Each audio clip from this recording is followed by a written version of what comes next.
Hello students. तो आज हम केमिस्ट्री में कार्बोक्सिलिक एसिड स्टार्ट करेंगे। इससे पहले हमने एल्डिहाइड और कीटोन्स की रिएक्शंस के बारे में पढ़ा था। ठीक है, तो आज हम कार्बोक्सिलिक एसिड्स को अलग से जो है इसकी केमिकल प्रॉपर्टीज़ और इसमें जो टाइप ऑफ बॉन्डिंग है, एसिडिक कैरेक्टर, इनके बारे में पढ़ेंगे। So let's start carboxylic acid.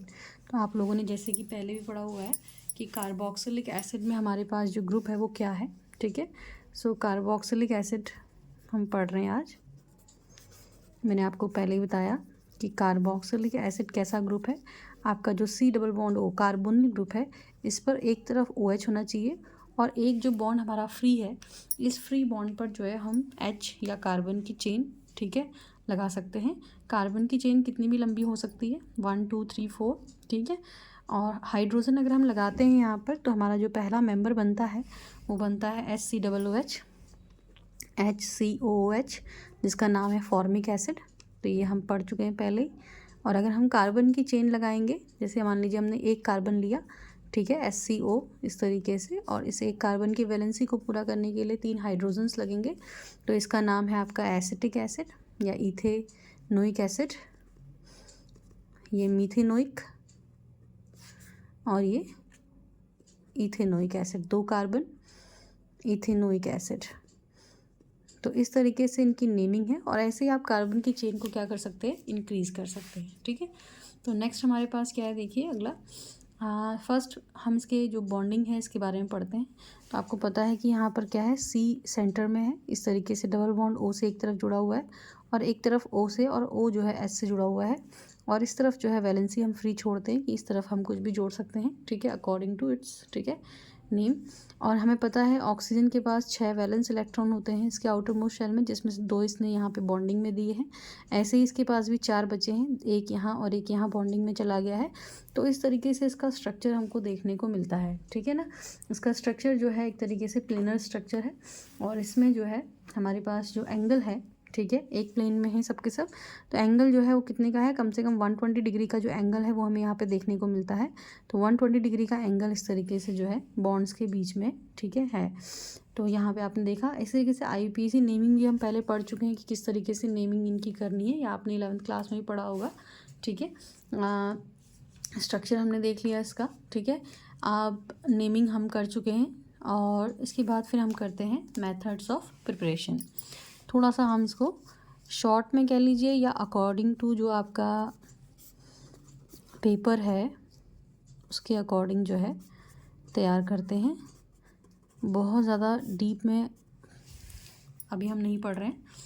तो किस तरीके से कर सकते हैं आप, प्रिपरेशंस की मेथड्स क्या हैं। पहला प्रिपरेशन मेथड आपने पढ़ा है, ठीक है, आपका अल्कोहल से। अल्कोहल का अगर आप क्या कर देंगे, अल्कोहल का अगर आप जो है ऑक्सीडेशन कर देंगे with strong oxidizing agent. Strong oxidizing agent क्या क्या है, KMnO4 है हमारे पास, अल्कलाइन KMnO4।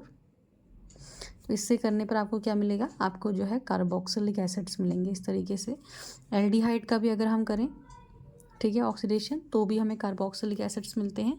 ये आप पहले भी कर चुके हैं ऑलरेडी, आपने अल्कोहल वाले चैप्टर्स में अल्कोहल की प्रॉपर्टी में और एल्डिहाइड की प्रॉपर्टी में काम किया हुआ है, तो आप ये रिएक्शंस वहाँ से देख सकते हैं। सेकंड जो हमारे पास है वो है फ्रॉम दी अमाइड, ठीक है, या साइनाइड्स ग्रुप है। साइनाइड ग्रुप आपको पता है क्या होता है, CH3C ट्रिपल बॉन्ड N। ठीक है, ये साइनाइड ग्रुप है। जब हम इसका जो है एसिड के साथ जो है प्रेजेंस में जो है वाटर से रिएक्शन कराते हैं, तो हमारे पास क्या बन के आता है, देखिए हमारे पास जो है अमाइड ग्रुप आता है CH3। ये बॉन्ड टूटेगा आपके पास, यहाँ पे भी जो है CO, और यहाँ पर जो है H2 जुड़ जाता है। तो ये जो ग्रुप है CONH2 ग्रुप, इसे हम कहते हैं अमाइड ग्रुप। तो ये हमारा अमाइड बन गया, और इस अमाइड का फिर से जो है प्रोटोनेशन करने पर, ठीक है, वाटर के संग, तो क्या मिलता है हमको, यहाँ से NH2 ग्रुप हट जाता है। ठीक है, ये CO ग्रुप ऑलरेडी है, यहाँ पे OH ग्रुप आ जाता है, तो ये बन जाता है CH3COOH। ठीक है, तो हमारे पास जो है ये इसको बनाने की कुछ विधियाँ हैं, तो इस तरीके से हम क्या कर सकते हैं, बना सकते हैं। ठीक है, तो ये इस तरीके से हमारे पास आ गया मेथड्स ऑफ प्रिपरेशन में। थर्ड हमारे पास जो रिएक्शन है वो है from the Grignard reagent. Again पहले ही मैंने कहा इंपॉर्टेंट है। तो यहाँ पर जो ग्रिग्नार्ड रिएजेंट की रिएक्शन हमने करानी है वो किससे करानी है, CO2 से करानी है। ठीक है, कार्बन डाइऑक्साइड से करानी है ग्रिग्नार्ड रिएजेंट। इस रिएक्शन को देख लेते हैं हम अच्छे से। ठीक है, CO2 को हम जो है यहाँ पर क्या करेंगे, खोल कर लिखेंगे इस तरीके से। प्लस जो है हमने लिया है CH3 MgBr, आप लोगों को पता ही है Mg प्लस है यहाँ पर, और CH3 कैसा है माइनस। ये बॉन्ड यहाँ शिफ्ट होगा तो ये माइनस और ये प्लस। प्लस को माइनस से और माइनस को क्या करना है, प्लस से जोड़ देना है। एक एडिशन प्रोडक्ट हमारे पास बनेगा। तो जो एडिशन प्रोडक्ट हमारे पास यहाँ पर बनेगा उसको देखिए आप, C प्लस है तो इससे माइनस जुड़ेगा यानी कि CH3, और O जो है माइनस है इससे यानी कि क्या जुड़ेगा, MgBr। और यहाँ पर जो है डबल बॉन्ड O जो है पहले से है हमारे पास, ये वाला पीछे वाला, तो इसको ऐसे का ऐसे ही रहने देंगे। इसके बाद जो है हम इसको क्या करेंगे, इसकी रिएक्शन हम ठीक है वाटर से कराएंगे। तो वाटर से कराने पर जो है इस तरीके से जो है हमारा ये जो एक्स्ट्रा पार्ट है OMgBr यहाँ से निकल जाएगा, और यहाँ पर क्या आ जाएगा, यहाँ पर जो है सॉरी MgBr यहाँ से निकल जाएगा OH के साथ, और H यहाँ आ जाएगा। तो हमारे पास जो बनेगा वो इस तरीके से होगा, CH3 डबल बॉन्ड O, यहाँ पे O ऑलरेडी था, H आ जाएगा। ठीक है, प्लस MgOHBr निकल जाएगा यहाँ से। ये हमेशा जो है एज अ साइड प्रोडक्ट रहेगा। आप देख लीजिए CH3COOH यानी कि एसिटिक एसिड बन के तैयार हो गया ग्रिग्नार्ड रिएजेंट की हेल्प से। तो ये रिएक्शन आप याद कर लें इंपॉर्टेंटली। ठीक है, क्योंकि इसमें हम ग्रिग्नार्ड रिएजेंट, और ये रिएक्शन आप पहले ऑलरेडी पढ़ चुके हैं। ये वाली रिएक्शंस को अगर आप ध्यान देंगे तो पिछले वाली जो आपके पास अल्कोहल्स और एल्डिहाइड्स की प्रॉपर्टीज़ हैं वहाँ आपको देखने को मिल जाएगा। एंड द वेरी इंपॉर्टेंट इसके बाद जो हमारे पास है that is hydrolysis of esters. ठीक है, ईस्टर्स क्या होते हैं, जब ईस्टर्स जो होते हैं आपका एसिड और अल्कोहल के कॉम्बिनेशन से बने होते हैं। ठीक है, तो एस्टर्स का जब हम हाइड्रोलिसिस करते हैं तो हमें क्या मिलता है, वापस से कार्बोक्सिलिक एसिड मिल जाता है। तो हम कोई भी एस्टर यहाँ पे ले सकते हैं, जैसे CH3 CH2 CH2 COO CH3 या CH2 CH3, जैसा भी आप लेना चाहें।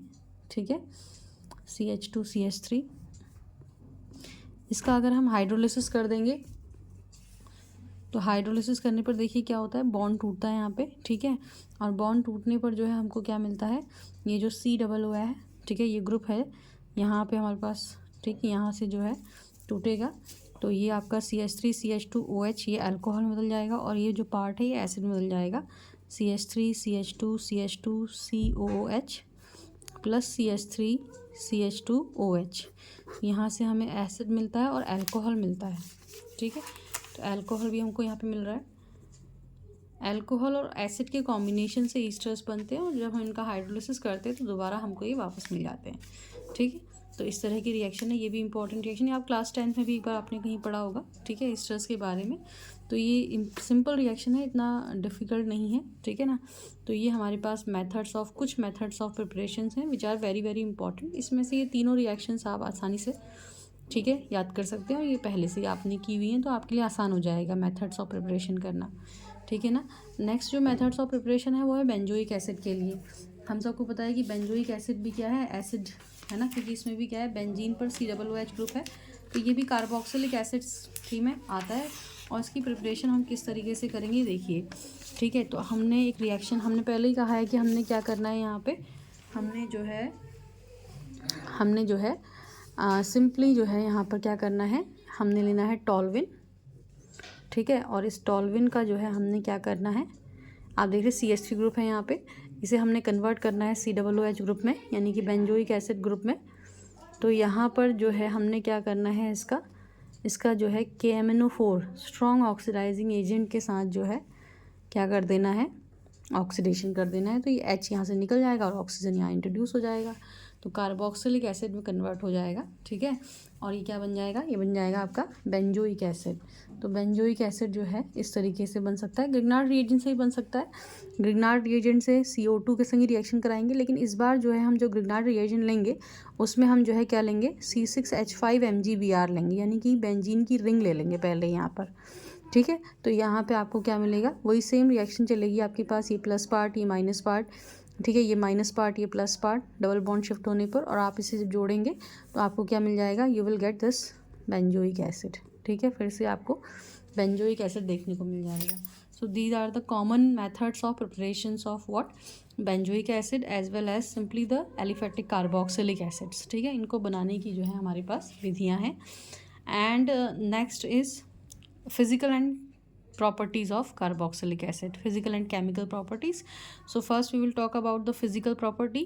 जितने भी हमारे पास ये कार्बोक्सिलिक एसिड्स हैं, कलरलेस लिक्विड्स हैं ये, with pungent smell. Acetic acid से काफ़ी तीखी स्मेल आती है, ठीक है ना.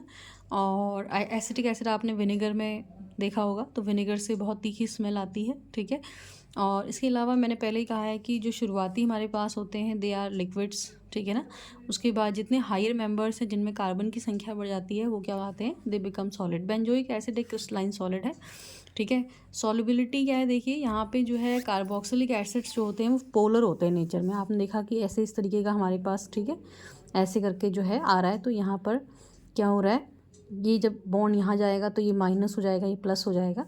तो यहाँ पोलैरिटी दिख रही है, ठीक है. और जब पोलैरिटी होती है किसी भी चीज़ में तो वो क्या करता है? वो जो है आसानी से जो है पानी में या फिर पोलर कंपाउंड्स में जो है डिज़ोल्व होता है. तो ये पोलर कंपाउंड्स लाइक अल्कोहल या फिर हम कहें वाटर, उनमें क्या है? डिज़ोल्व है, ठीक है. तो पोलर कंपाउंड्स वाटर में क्या है? सॉल्युबिलिटी है इसकी, और वो इसलिए है क्योंकि इसमें पोलैरिटी पाई जाती है. फिर बात करते हैं बॉइलिंग पॉइंट की. तो बॉइलिंग पॉइंट भी जो है इनका हाई होता है. क्यों? क्योंकि इनमें हाइड्रोजन बॉन्डिंग पाई जाती है.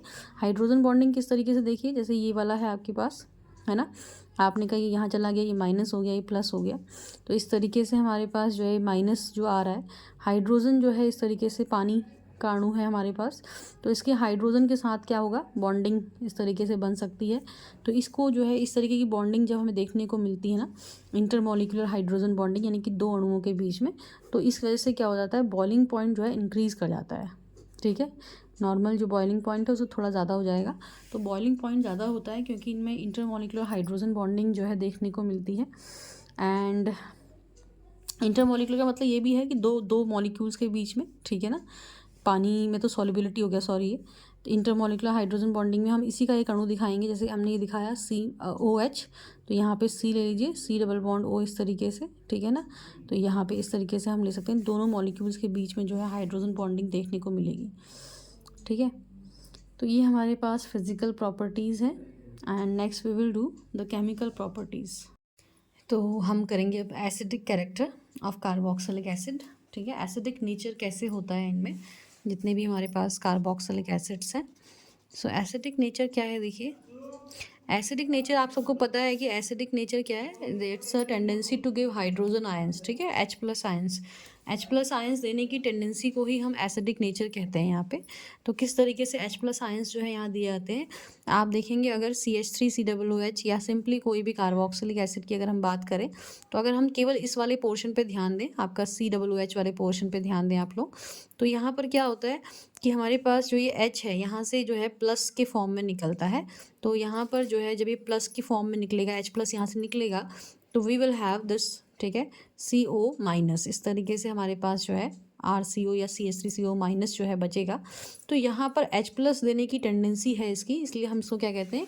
ये अम्लीय नेचर है इसका, एसिडिक नेचर है इसका, ठीक है. तो एसिडिक नेचर जो है वो किस वजह से है? H+ देने की वजह से टेंडेंसी से है. और H+ क्यों देता है या कैसे दे सकता है? इसलिए भी कह सकते हैं कि जो ये माइनस हमारे पास जो रिमेनिंग पोर्शन बचा, ये रेजोनेंस स्टेबलाइज्ड है, ये अनुनादी संरचना इसमें जो है देखने को मिलती है.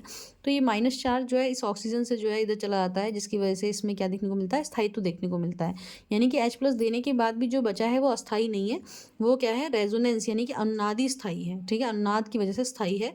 तो यहाँ पर H+ दे सकता है यानी कि आसानी से, ठीक है. इस तरीके से भी आप इसको ले सकते हैं या फिर इस तरीके से ले सकते हैं. पहला कारण तो आप ये कह सकते हैं कि जो बची हुई संरचना है वो अनुनाद उसमें पाया जाता है, और अनुनाद पाए जाने की वजह से क्या है? वो स्थायी है, यानी कि जो है यानी कि H+ दिया जा सकता है आसानी से. तो इसलिए भी इसका एसिडिक नेचर है, अम्लीय व्यवहार है.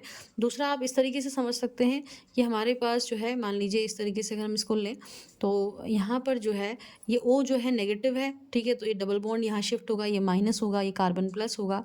और जो कार्बन प्लस है, ठीक है, इसको जो है अगर प्लस को कम करने के लिए हमारे पास पता है कि ये यहाँ पे इसको देगा, तो यहाँ पर ये प्लस हो जाएगा, जिसने इलेक्ट्रॉन दिए वो प्लस हो जाएगा, O+ होने की टेंडेंसी रखेगा यहाँ पे इस तरीके से. देखिए तो ये बन गया, सॉरी, ये सिंगल बॉन्ड माइनस, ठीक है. तो ये कार्बन प्लस है, और इसके बाद जो ये O है, ठीक है। ये जब अपना इलेक्ट्रॉन देगा तो यहाँ पर जो है डबल बॉन्ड आएगा इस तरीके से, और ये प्लस हो जाएगा, प्लस चार्ज इस पे आ जाएगा।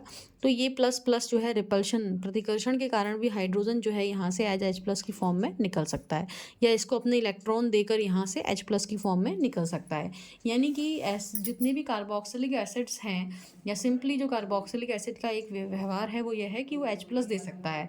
जब आप ब्लू लिटमस को इसमें डालेंगे तो क्या हो जाएगा, इट विल टर्न रेड। ठीक है, इससे भी हमें पता चलता है कि इसका व्यवहार कैसा है, अम्लीय है।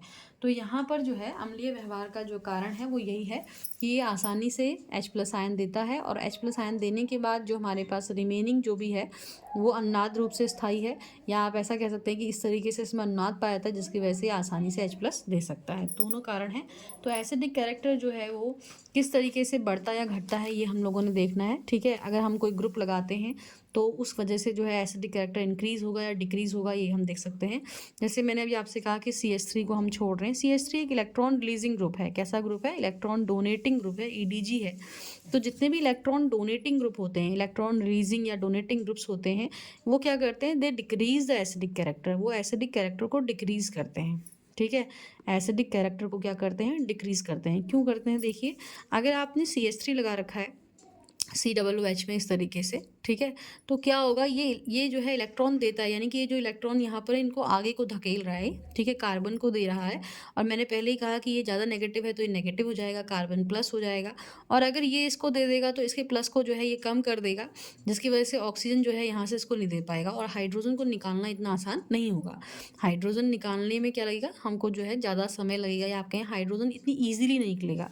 देख रहे हैं आप, CH3 है, ये इलेक्ट्रॉन रिलीजिंग ग्रुप है, तो इसने यहाँ इलेक्ट्रॉन दिए इस तरफ कार्बन को, ठीक है, जो कि प्लस था, तो इसका प्लस जो है इसके माइनस से जो है क्या होगा, उदासीन होने की कोशिश करेगा, जिससे जो ऑक्सीजन है ये नहीं देगा, तो यहाँ से हाइड्रोजन निकालना भी क्या होगा, मुश्किल हो जाएगा। तो जितने भी इलेक्ट्रॉन रिलीजिंग ग्रुप्स होते हैं वो they decrease the acidic character.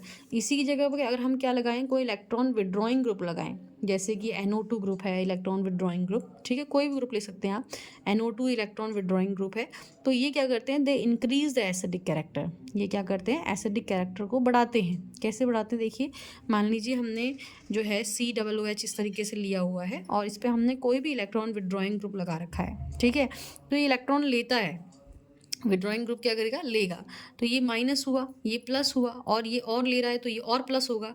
जितना ज़्यादा कार्बन प्लस होगा उतनी जल्दी ऑक्सीजन क्या करेगा, अपने इलेक्ट्रॉन इसको देगा, और जितनी जल्दी ऑक्सीजन इसको अपने इलेक्ट्रॉन देगा, ऑक्सीजन प्लस होगा, और यहाँ से H को क्या निकाल सकते हैं हम, आसानी से H+ के रूप में निकाल सकते हैं।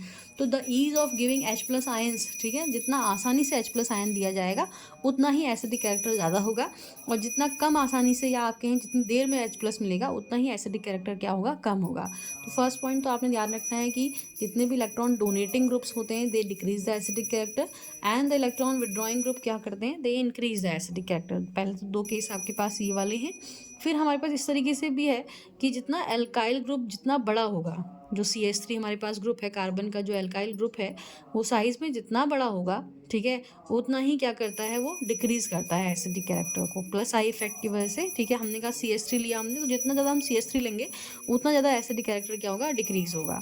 जैसे अगर हम कहें, सिंपली हम कहें आपके पास, जैसे एक कंपैरिजन अगर हम कहें, तो कंपैरिजन है फॉर्मिक एसिड, ठीक है, इसका एसिडिक कैरेक्टर सबसे ज़्यादा होगा, then CH3COOH acetic acid, and then propanoic acid CH3CH2COOH। आप इसमें देख रहे हैं एक ही कार्बन है, एक एल्काइल ग्रुप, इसमें हमारे पास दो, ठीक है, और इसमें हमारे पास कोई भी एल्काइल ग्रुप नहीं है, तो सबसे ज़्यादा एसिडिक कैरेक्टर इसका होगा, इसके बाद इसका, और इसके बाद इसका। तो larger the chain of carbon, ठीक है ना, जितना एल्काइल ग्रुप ज़्यादा होगा, उसकी चेन जितनी ज़्यादा होगी उतना ही हमारे पास एसिडिक कैरेक्टर क्या होता जाएगा, कम होता जाएगा।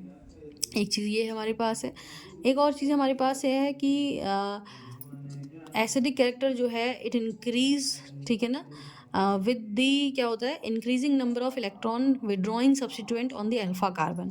अल्फा कार्बन पे जितना ज़्यादा इलेक्ट्रॉन विड्रॉइंग ग्रुप्स होंगे, ठीक है, उससे क्या होगा, एसिडिक कैरेक्टर क्या होगा, इट विल इंक्रीज। ठीक है, तो जैसे हमारे पास एग्जाम्पल क्या है, एग्जाम्पल और आपके पास आता है, एग्जाम्पल इस तरीके से है, ठीक है, अल्फा कार्बन पे जितने इलेक्ट्रॉन विड्रॉइंग ग्रुप्स होंगे, ठीक है, they will increase the acidic character. तो एग्जाम्पल किस तरीके से आता है, जैसे हमारे पास है एग्जाम्पल एसिटिक एसिड, ठीक है, CH3COOH, ठीक है, chloro acetic acid is CH2Cl COOH, अब ये अल्फा कार्बन है, इस पे हमारे पास क्या लगा हुआ है, क्लोरीन लगा हुआ है, तो ये एक इलेक्ट्रॉन विड्रॉइंग ग्रुप है। तो यहाँ पे अल्फा क्लोरो एसिटिक एसिड, ठीक है, क्लोरो एसिटिक एसिड सॉरी, तो इसका एसिडिक कैरेक्टर इससे ज़्यादा होगा क्योंकि इलेक्ट्रॉन विड्रॉइंग ग्रुप लग गया है, ठीक है। इसके बाद डाइक्लोरो एसिटिक एसिड, डाइक्लोरो का मतलब CHCl2 COOH, तो अब यहाँ पे 2 क्लोरीन लग गए हैं, इलेक्ट्रॉन विड्रॉइंग ग्रुप बढ़ गए, ठीक है, तो it will increase the acidic character. ऐसे ही हमारे पास जो है इस तरह से जो है रिएक्शन जो है, ट्राइक्लोरो एसिटिक एसिड आप कह सकते हैं, 3 लगा दिया हमने, CCl3 COOH, ठीक है। तो ये जो है जितने क्लोरीन जो है अल्फा कार्बन पे बढ़ेंगे उतना ही एसिडिक कैरेक्टर क्या होगा, ज़्यादा होगा। तो इस तरीके से भी हमारे पास क्वेश्चन आता है कि कौन ज़्यादा करेगा या कौन कम करेगा। ऐसे ही जो है इलेक्ट्रोनेगेटिविटी के साथ भी है, ठीक है। एसिडिक कैरेक्टर जो है इंक्रीज करता है with increasing electronegativity of substituents, ठीक है। जैसे कि मान लीजिए हम कंपैरिजन कर रहे हैं आयोडीन, ब्रोमीन, क्लोरीन में, इस तरीके से अगर इनमें कंपैरिजन करें तो एसिडिक कैरेक्टर किसका ज़्यादा है ये देखना पड़ेगा। फ्लोरीन में तो हमें पता है कि फ्लोरीन में सबसे ज़्यादा एसिडिक कैरेक्टर हमारे पास है, ठीक है। तो होता क्या है, अगर आपने आई लगाया, ICH2COOH, ठीक है, ये भी इलेक्ट्रॉन विड्रॉइंग ग्रुप है। फिर आपने लगा दिया BrCH2COOH, फिर आपने लगा दिया ClCH2COOH, और फिर आपने लगा दिया फ्लोरीन, ठीक है, CH2COOH। तो यहाँ पर जो है आप देख रहे हैं कि हमारे पास जो है इलेक्ट्रॉन विड्रॉइंग ग्रुप्स तो हैं, लेकिन इलेक्ट्रॉन विड्रॉइंग ग्रुप्स जो हैं वो क्या है, अलग अलग उनकी इलेक्ट्रोनेगेटिविटी है। तो इस केस में किस तरीके से होगा, देखिए अलग अलग इलेक्ट्रोनेगेटिविटी अगर है तो आप देख रहे हैं आयोडीन की इलेक्ट्रोनेगेटिविटी कम होती है, तो आयोडीन की इलेक्ट्रोनेगेटिविटी कम होने की वजह से इसका एसिडिक कैरेक्टर भी क्या होगा, कम होगा। ब्रोमीन का ज़्यादा होगा, Cl का उससे भी ज़्यादा होगा, और फ्लोरीन का सबसे ज़्यादा होगा क्योंकि उसकी इलेक्ट्रोनेगेटिविटी सबसे ज़्यादा है। तो एसिडिक कैरेक्टर किस बात पर डिपेंड करता है, एसिडिक कैरेक्टर इस बात पर भी डिपेंड करता है कि इलेक्ट्रोनेगेटिविटी जो है, ठीक है, ज़्यादा होनी चाहिए। जितनी ज़्यादा इलेक्ट्रोनेगेटिविटी होगी उतना एसिडिक कैरेक्टर क्या होगा, ज़्यादा होगा, ठीक है। तो ये कुछ पॉइंट्स हैं हमारे पास एसिडिक कैरेक्टर के लिए, जिससे हमें पता चलता है कि एसिडिक कैरेक्टर कब इंक्रीज़ होता है और कब डिक्रीज़ होता है। सेम वे में आप इसको बेंजोइक एसिड के लिए भी लिख सकते हैं, बेंजीन पर भी ले सकते हैं कि बेंजीन पर भी अगर इलेक्ट्रॉन विड्रॉइंग ग्रुप लगा है तो उसमें जो है एसिडिक कैरेक्टर ज़्यादा होगा, और अगर इलेक्ट्रॉन डोनेटिंग ग्रुप लगा है तो एसिडिक कैरेक्टर क्या होगा, कम होगा, ठीक है। इस तरीके की हमारे पास एसिडिक कैरेक्टर्स के लिए जो है, ठीक है, ये हमारे पास ट्रेंड्स हैं इन केस ऑफ जो है कार्बोक्सिलिक एसिड्स, ठीक है। इस तरीके से अलग अलग हमारे पास हैं, 4 पॉइंट्स हमारे पास हैं, ये आप लोगों ने अच्छे से देख लेना है। ऐसे ही जब हम बेंजीन की बात करेंगे तो बेंजीन पर भी सेम थिंग है, ठीक है, लेकिन हम क्या दिक्कत आती है, बेंजीन के हमारे पास क्या है, 3 आइसोमर्स हैं। तो जो इलेक्ट्रॉन विड्रॉइंग ग्रुप का जो असर है वो पैरा पोजीशन पे ज़्यादा होगा as compare to meta position. ये आपने ध्यान रखना है कि जो पैरा आइसोमर है, ठीक है, पैरा आइसोमर है ना, पैरा आइसोमर क्या होगा, ज़्यादा एसिडिक होगा as compare to what, meta isomer. अगर हमने इलेक्ट्रॉन विड्रॉइंग ग्रुप लगा रखा है, कैसा ग्रुप लगा रखा है, इलेक्ट्रॉन विड्रॉइंग ग्रुप लगा रखा है। तो इस तरीके से आपने कुछ चीज़ें यहाँ पे ध्यान रखनी है क्योंकि वहाँ पे ऑर्थो मेटा और पैरा का केस रहता है। तो ऑर्थो मेटा पैरा में जो है हमें कंपैरिजन जब मिलेगा तो आपको हमेशा ध्यान रखना कि पैरा और मेटा में इस तरीके से कंपैरिजन रहेगा, ठीक है। तो ये हमारे पास हो गया acidic character of carboxylic acids. Now we have the chemical properties या केमिकल रिएक्शंस। एसिडिक कैरेक्टर बड़ा इंपॉर्टेंट है, आता भी है कई बार, ठीक है। कई बार तो सिंपली इस तरीके से आपको इस तरीके से कोई ट्रेंड पूछ लेगा आसान, ठीक है, इसमें आपने केवल बताना होता है, और कई बार पूरा एक्सप्लेनेशन को भी आपको देना पड़ सकता है। केमिकल प्रॉपर्टीज़ देखिए क्या क्या है। पहली जो केमिकल प्रॉपर्टी है वो हमारे पास है, हम इसको कह रहे हैं कि इसका एसिडिक कैरेक्टर है, तो ऑब्वियस सी बात है कि एसिडिक कैरेक्टर के लिए हमारे पास रिएक्शन होनी चाहिए। जो रिएक्शन पहली हम यहाँ पढ़ रहे हैं, it will show the acidic behaviour, ये दिखाती है, दर्शाती है कि एसिडिक बिहेवियर है इसका, ठीक है। किस तरीके से, देखिए आप रिएक्शन किसकी कराएंगे, आप रिएक्शन कराएंगे किसी भी कार्बोक्सिलिक एसिड की रिएक्शन अगर आप सोडियम से कराएं, सोडियम, ठीक है, मेटल से कराएंगे तो क्या करेगा ये सोडियम मेटल, यहाँ से हाइड्रोजन को रिमूव कर देगा, ठीक है। 2 ले रहे हैं हम, ठीक है, इसलिए ले रहे हैं 2 क्योंकि जब यहाँ से एक हाइड्रोजन रिमूव होगा तो अकेला हाइड्रोजन तो कुछ नहीं है, 2 हाइड्रोजन रिमूव होंगे तो क्या बनेगा, देखिए हाइड्रोजन गैस रिलीज होगी, ठीक है, ट्वाइस ऑफ CH3COONA, ठीक है, एंड H2 गैस। तो हाइड्रोजन गैस रिलीज होने का मतलब यही है कि क्या है, एसिडिक प्रॉपर्टी है इसकी। ये मेटल्स जब भी रिएक्शन कराएं और हाइड्रोजन गैस लिबरेट हो तो इसका मतलब वो कैसा है, एसिडिक उसका बिहेवियर है, ठीक है। तो ये first reaction it shows that the acidic behaviour of the carboxylic acids, ठीक है। नेक्स्ट हमारे पास है फॉर्मेशन ऑफ एनहाइड्राइड। जो सेकंड रिएक्शन है वो ये है कि अगर हम 2 कार्बोक्सिलिक एसिड्स की रिएक्शन आपस में कराएं तो हमें क्या देखने को मिलता है, एनहाइड्राइड देखने को मिलता है। देखिए इस तरीके से आप लिख सकते हैं CH3COOH, ठीक है। और प्लस जो है अब मैं उल्टा लिख रही हूँ इस तरफ से CH3COOH, ये आपस में यहाँ से जुड़ेंगे, ठीक है। और जब आपस में यहाँ से जुड़ेंगे तो क्या होगा, देखिए एक तरफ से OH और एक तरफ से H निकल जाएगा, ये वाला पोर्शन यहाँ से निकल जाएगा और रिमेनिंग पोर्शन जो है H+ की प्रेजेंस में जो, ठीक है, हीट करने पर क्या होगा, जुड़ जाएगा। तो किस तरीके से हमारे पास देखिए बनता है, ये बचा CH3CO, उसके बाद फिर यहाँ देखेंगे आप O आ रहा होगा, ये वाला COO, फिर ये वाला CO, ठीक है, इस तरीके से, और फिर ये CH3 इस तरीके से। तो ये हमारे पास जो ये वाली जो लिंकेज है इसे हम कहते हैं एनहाइड्राइड, ठीक है। कैसा ग्रुप है ये, एनहाइड्राइड ग्रुप है ये। तो हमारे पास एनहाइड्राइड बनता है, ठीक है, एसिड एनहाइड्राइड बनता है जब हम दो कार्बोक्सिलिक एसिड्स की रिएक्शन आपस में कराते हैं इन प्रेजेंस ऑफ एसिड और heating you can say normal, तो ये हमें मिलता है, ठीक है। थर्ड रिएक्शन जो है अगेन दैट इज़ एस्टरिफिकेशन, ये आपने पहले भी शायद पढ़ी हो। एस्टरिफिकेशन यानी कि एस्टर का बनना। एस्टर कब बनते हैं, जब कार्बोक्सिलिक एसिड अल्कोहल से रिएक्शन करते हैं तो क्या बनते हैं, एस्टर्स बनते हैं। तो कुछ भी ले सकते हैं हम, CH3COOH प्लस CH3OH, ठीक है। एक अल्कोहल ले लिया आपने और एक एसिड ले लिया, लैब में भी हम करते हैं in presence of H+ H2SO4 ले लेते हैं, ठीक है। एसिड की प्रेजेंस में हीट करने पर ये रिएक्शन जो है होती है। तो यहाँ पर हमको क्या देखने को मिलता है, ये आपस में दोनों जुड़ जाते हैं और एस्टर बनाते हैं, तो ये बनता है CH3COO एस्टर ग्रुप है ये हमारे पास, ठीक है। तो ये एस्टर हमारे पास बन के आता है। तो एस्टरिफिकेशन रिएक्शंस भी हैं यहाँ पे, कुछ रिएक्शंस इस तरीके से भी हैं हमारे पास, ठीक है। तो ये आप लोगों ने देख लेनी है। अब जो हमारे पास एक दो रिएक्शंस और बची हैं इसकी केमिकल प्रॉपर्टी में, उन्हें भी हम कर लेते हैं, ठीक है। तो ये क्या रिएक्शंस हैं, देखिए एक तो आपके पास है रिडक्शन। जब हम रिडक्शन करते हैं कार्बोक्सिलिक एसिड्स का तो हमें अल्कोहल देखने को मिलता है, ठीक है। तो रिडक्शन ऑफ, ठीक है, रिडक्शन देख लेते हैं हम इनका। When we do the reduction of this, so we get reduction of carboxylic acid, ठीक है। इसका रिडक्शन कैसे कर सकते हैं, देखिए CH3COOH हमने ले लिया एसिटिक एसिड, इसका रिडक्शन करेंगे strong reducing agent lithium aluminium hydride, NaBH4 बताया था मैंने आपको, बहुत सारे हैं, B2S6 हमारे पास है, ठीक है। तो जब आप इसका रिडक्शन करेंगे तो इसको हाइड्रोजन अवेलेबल होगा, इसको आप हाइड्रोजन दे रहे हैं, ठीक है। तो इसकी वजह से क्या बन जाएगा, CH3CH2OH अल्कोहल में कन्वर्ट हो जाएगा ये, ठीक है। तो ये आपने ध्यान रखना है, रिडक्शन रिएक्शन से किस में कन्वर्ट आते हैं, अल्कोहल। अल्कोहल का ऑक्सीडेशन करने से ये बनता है और इसका रिडक्शन करने से ये बनता है, तो आपस में एक दूसरे के वाइस वर्सा है। And the next reaction is decarboxylation reaction. D carboxylation ये भी आपने पहले क्लास 11th में भी पढ़ी होगी। So D, what is decarboxylation reaction, जब हम जो है इसके सोडियम की रिएक्शन कराते हैं, सोडियम डेरिवेटिव CH3COONA, इसकी रिएक्शन अगर आप सोडा लाइम से कराते हैं NaOH प्लस CaO, तो इनसे रिएक्शन कराने पर क्या होता है, दिस इज सोडा लाइम, ठीक है। इससे रिएक्शन कराने पर क्या होता है, यहाँ से पूरा का पूरा ग्रुप रिमूव हो जाता है Na2CO3 की फॉर्म में, ठीक है।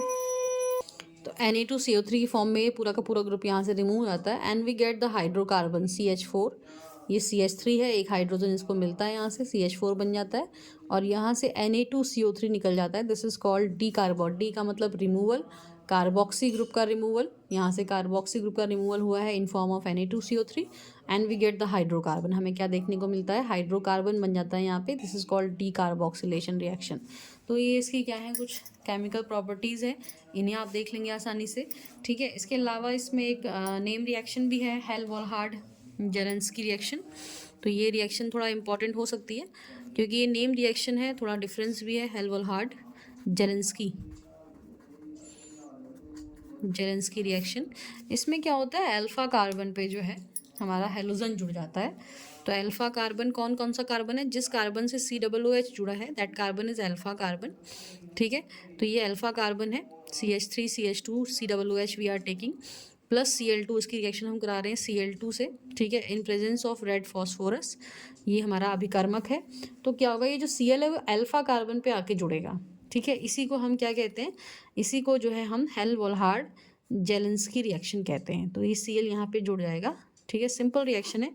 आपने ध्यान रखना है कि रेड फॉस्फोरस की उपस्थिति में Cl2 से रिएक्शन कराने पर जो Cl है वो अल्फा कार्बन से जुड़ता है, ठीक है, that is simply this reaction. तो ये हमारे पास केमिकल प्रॉपर्टीज़ हैं कार्बोक्सिलिक एसिड्स की। इसके अलावा लास्ट है uses of carboxylic acid. Carboxylic acid का यूज़ कहाँ कहाँ होता है, जैसे इसका यूज़ रबड़ बनाने में, टेक्सटाइल, डाइंग, लेदर, बहुत सारी जगह होता है। एसिटिक एसिड का इस्तेमाल एक सॉल्वेंट की तरह, विनेगर का फूड में इस्तेमाल करते हैं हम, है ना।